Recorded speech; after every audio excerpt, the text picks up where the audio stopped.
YouTube, what's going on? It's your boy Y2 Shadows, and we're back at it again with another post game thoughts type of video. Hold on one second. Sorry about that, y'all. I had NBA.com up and was gonna like look at some things over there, but I guess like my internet thing is tripping. But in the meantime, we're gonna talk about both game tunes really quick. Make sure you guys leave a like, comment, subscribe. Let's kind of like talk about it. So the Lakers game just ended right now. Lakers lose once again. OKC is now up 2-0 in the series. Lakers lose 125 to 107. This game was really disheartening as a Lakers fan, and if you're a Lakers fan, it's really more disheartening because you felt this might have been the game. Like you figured that OKC, OKC still the better team, and you know that they got a lot of horses, but you just felt like you the way they were playing, you felt that there was chances to win this game, and this game was so close for a majority of the game until the end of the fourth quarter, and you look up and it goes from a close game to damn near a blowout, and they lose by 18 once again in back-to-back games. I kind of got a little bit of notes on my phone. Key things want to go over. For the start of the game, Lakers started the game really bad. They went 0 for 5 from the field.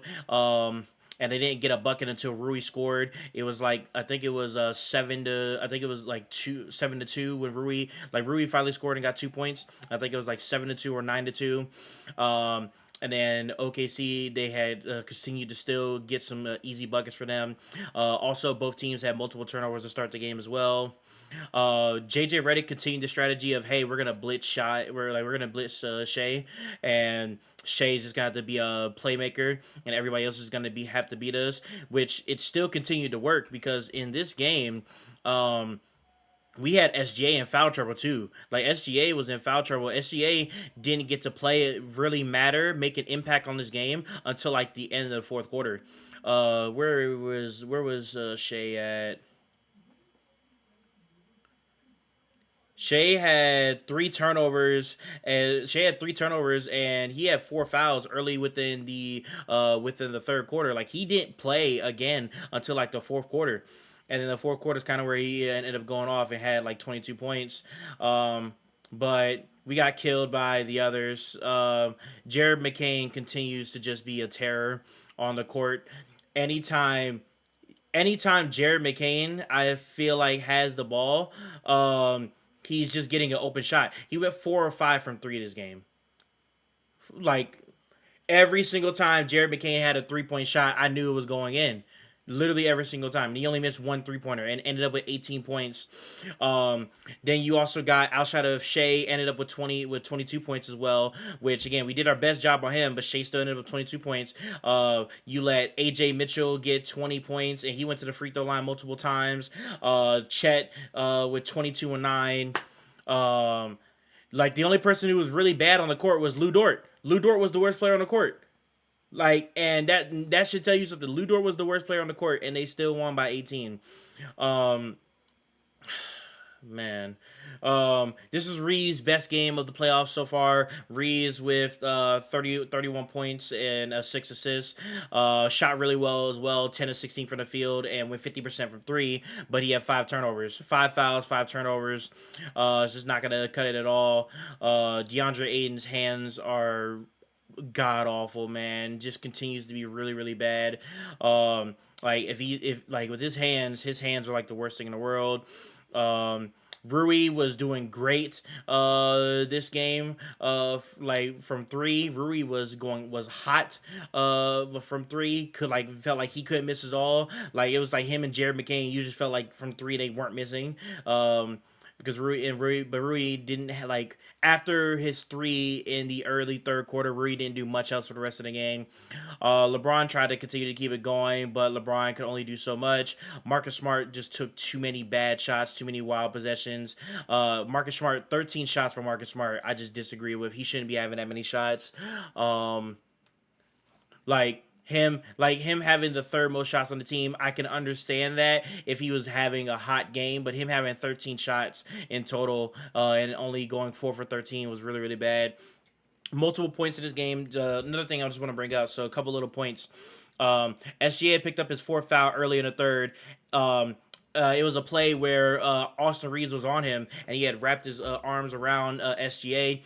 SGA ended up like snapping Reeves' arm back and got the offensive foul, got his fourth foul. Mark Daigneault decides to challenge it, and while they were also looking at it because if Reeves' arm was grabbing his arm like this, they looked to see if it was a flagrant foul, and Mark Daigneault was challenging it, and Caruso also got a tech on the bench for that thing as well. And what ended up happening was challenge was unsuccessful. It was upgraded to a flagrant one, and they still got the tech. So Reeves ended up having 3 free throws, for one for the tech and then 2 for the flagrant foul. Plus the Lakers had the ball. Lakers had went up as many, I believe, as like 5 or 6 points at that point, and it was looking like the momentum might be there, and SGA was off the court. But right after that happens, they ended up getting a 3 on the other end from Lou Dort, cut it down to 2. AJ Mitchell starts attacking, Chet starts attacking. It was just all downhill from there. They went on to end like up until the point, I think, to end the quarter, it was more than 21-5. I have 21-5 written down, but I definitely think they had scored like a couple more after that because they had won like a run and ended the third quarter. There was a point in the quarter, the Lakers, it was like 69. It was like 69-65, and then the third quarter ended. Lakers had 80, and Oklahoma City had 93. Like they had went on an extended run, and the Lakers just couldn't buy any buckets. LeBron gets us started. Him and the Lakers get it started with a 7-0 run to open up the third to get it down to a 7-point lead. Actually, no, not even 7. They get down to 7, and then like I get a free throw or something to get down to like 5. And Austin Reeves gets the ball, throws it into DeAndre Ayton. Ayton with his awful hands doesn't catch the ball and like slips, and it leads to a transition offense with OKC with Shea, Kaysen, and like somebody else leads to transition points, and then it just kind of went all downhill from there. 8-0 OKC run, and it turns into a more extended run, and just from that point, the Lakers just couldn't recover, and that's. You feel the worst about this game because this game literally felt winnable for multiple stints. Like you felt the Lakers, all they have to do is don't turn the ball over, don't make dumb passes, and they win the game. And they end up doing that. Lakers had 20 turnovers in this game, and OKC only had 12. Like an 8 turnover difference, you're gonna get killed every single time. I don't know the points off of turnovers. I know that early it said 12 second chance points for OKC because they had 12. They had a bunch of offensive rebounds as well. Well, they had timely offensive rebounds. Lakers had more. Looking at it now, I'll show you guys. Lakers in total offensive rebounds. Lakers had 10 and OKC had 9, but they had timely ones that led to second chance points in this game as well. Yeah. So now this game, yeah, man. Austin Reeves literally has his best game. LeBron was playing pretty well, and it just doesn't matter because you allow OKC, you turn the ball over, and you allow OKC live ball turnovers to happen. OKC gets in transition in the run, and that's how you lose the game. Yeah, that's pretty much like the big notes from this one. Like like SGA continue to JJ Redick continue to do his best game plan with SGA. Chet, AJ Mitchell, the others stepped up once again. Jared McCain and those guys. Lakers didn't have anybody to from the bench to really contribute and matter. And just don't have the horses, and it hurts. Obviously, again, no Luka. Pretty much, Luka's not gonna play this series at all. You just feel like, man, what can it look like with Luka out there? Which again, they did get blown out, obviously, multiple times during the season. So people can make the argument that they'd still lose, but like, just the way that they've been playing these first 2 games, and it just felt like there was periods of stretches. Game 1, not so much, even though like they did try to keep it close for a good part. But game 2, especially, you just really feel like, man, like you cut down on some of these turnovers and the Lakers can win, and like shot make and Lakers can win, and they just weren't able to do that, and it ended up happening there. So just really unfortunate there. All right, and then let's talk about Pistons Cavs. Pistons win that game 107-97. Detroit goes up 2-0. Pretty much the moment that Detroit went down from that 3-1 lead, outside of the biggest collapse ever by Orlando in game 6, where they were up 22 points and Detroit still comes back. Detroit was like, for the most part, been locked in ever since they went down 3-1 and haven't lost a game since. They're on a 5-game winning streak. And it just, Cade, I think you can make an argument.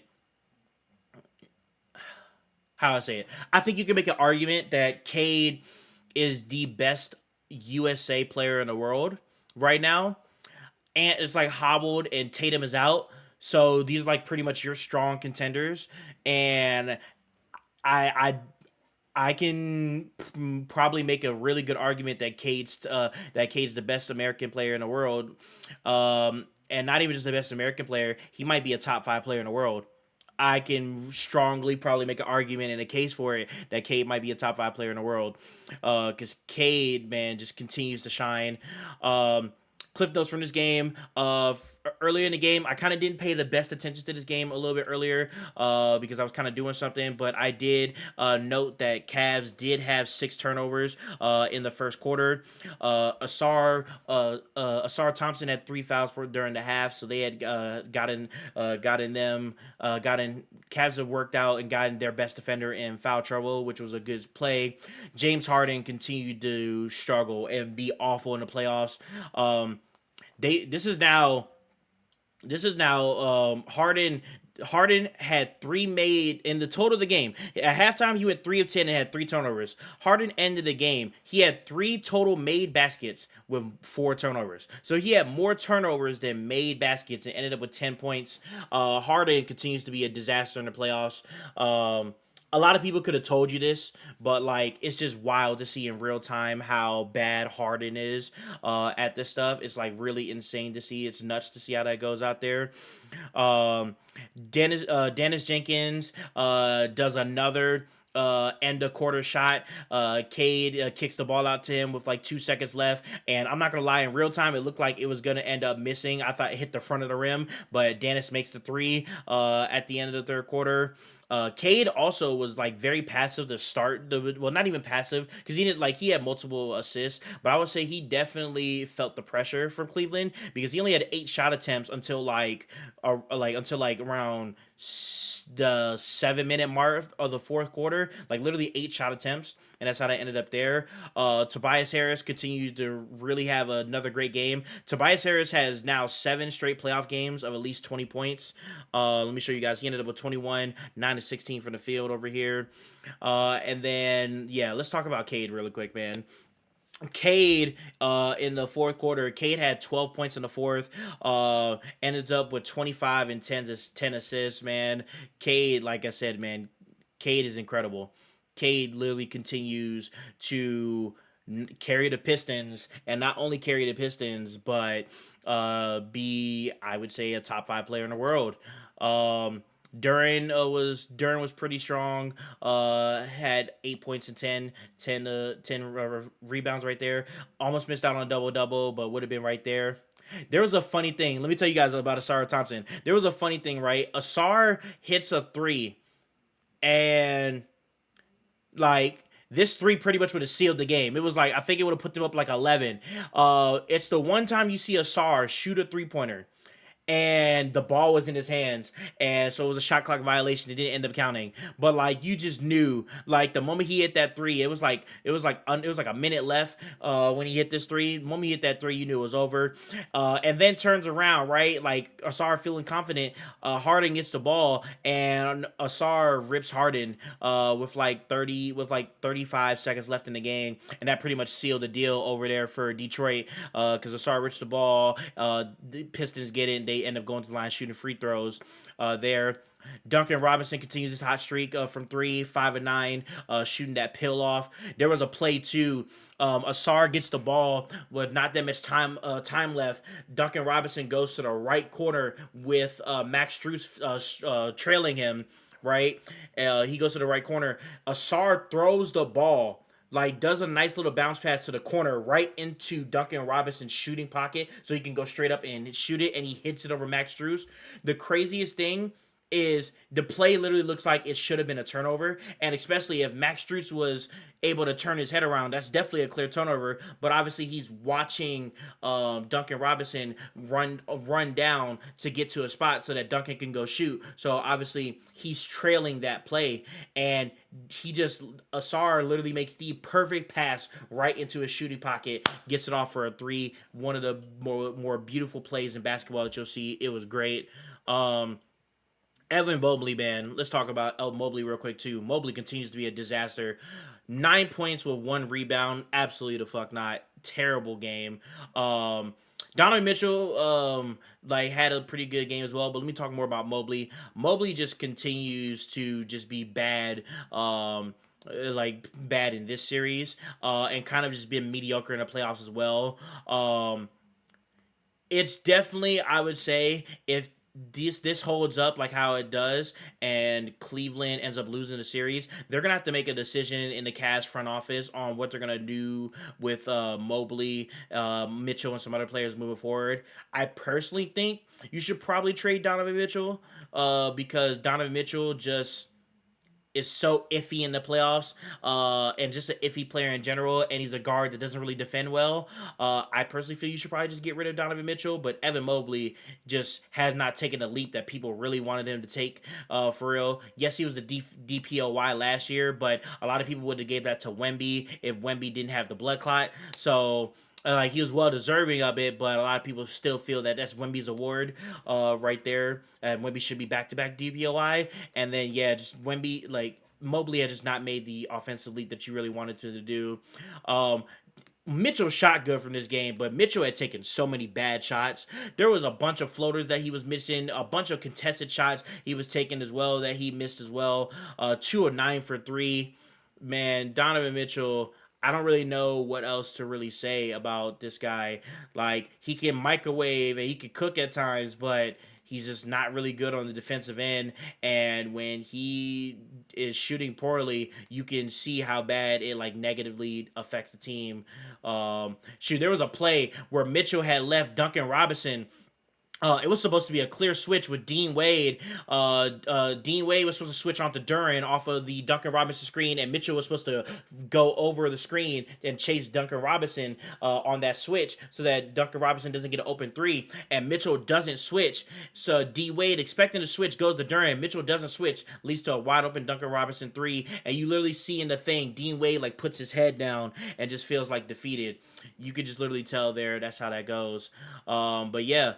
Cavs end up winning that game. Oh, not Cavs. Pistons ended up winning that game. My apologies. Piston wins that game. They're up 2-0 now. Series goes back to Cleveland, and OKC series goes back to LA. Both of those games will be on Saturday. Pistons game is really, really early in the day. It's 12 o'clock, which unfortunately, I'm going to miss that game. I might miss both games, actually, because I'm doing stuff on Saturday. So I might not be able to get to any of the games, y'all. So we'll probably come back to those maybe Sunday morning. I might do some videos on those, or maybe do some reactions on those games, because I'm just going to be very busy Saturday. But yeah, both number 1 seeds are in control. OKC more in control of their series than Detroit is, but they both have commanding 2-0 leads at this point. Man, the Lakers, you just feel bad. You just you just hope they could try to make this a competitive series, and they have made it competitive, but it's man, I don't even know if they'll win a game. Cavs possibly can, because they haven't been blown out in these games, and they've kept these games pretty close, so maybe Cleveland can get some at home, but you also you don't feel good with the way James Harden is playing, and probably you expect to continue to play at this point.